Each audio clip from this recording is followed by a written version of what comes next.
पाकिस्तान और south Africa के दरमियान पहले टेस्ट मैच के आज दूसरे दिन एक अनोखे वाक़ये पेश आए। एक दो नहीं बल्कि तीन वाक़ये पेश आए। पहला वाक़या अंपायरों की शरारतें, दूसरा खुरम शहजाद के खतरनाक बाउंसर ने अफ्रीकी खिलाड़ियों को भी लहूलुहान कर दिया और ज़ख्मी कर दिया। फिर तीसरा, जब साउथ अफ्रीका कप्तान इंटरव्यू देते हुए रो पड़े कि ये तो पहला मैच पाकिस्तान हमसे जीतने वाला है। यहाँ पर आपको मुकम्मल तफसीलात बताते हैं, मुकम्मल हाईलाइट्स। उससे पहले आपने इस वीडियो को लाइक करना है और कमेंट्स में पाकिस्तान की जीत के बारे में बताना है कि क्या पाकिस्तान जीत सकता है या नहीं।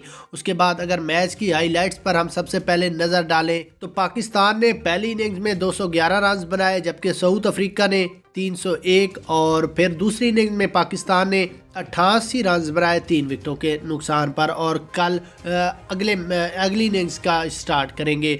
उसके बाद अगर हम दूसरा अंपायरों की बात कर लें तो अंपायरों ने गलत फैसले दिए, पाकिस्तान को हराने की कोशिश की, लेकिन पाकिस्तानी भी किसी से कम नहीं है।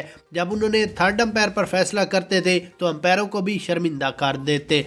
उसके बाद साउथ अफ्रीका कप्तान इंटरव्यू देते हुए भी रो पड़े कि पाकिस्तान ये मैच हमसे जीतने वाला है, बल्कि पाकिस्तान जीत रहा है। हमारी कोई बेईमानी नहीं चल रही, कोई चालाकी नहीं चल रही। हमने बड़ी कोशिश की है कि वनडे सीरीज़ वाला बदला टेस्ट में ले लें, मगर पाकिस्तान कुछ भी नहीं करने देता।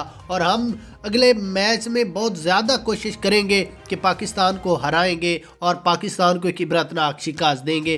पाकिस्तान साउथ अफ्रीका पहले मैच के बारे में आप अपनी राय दें।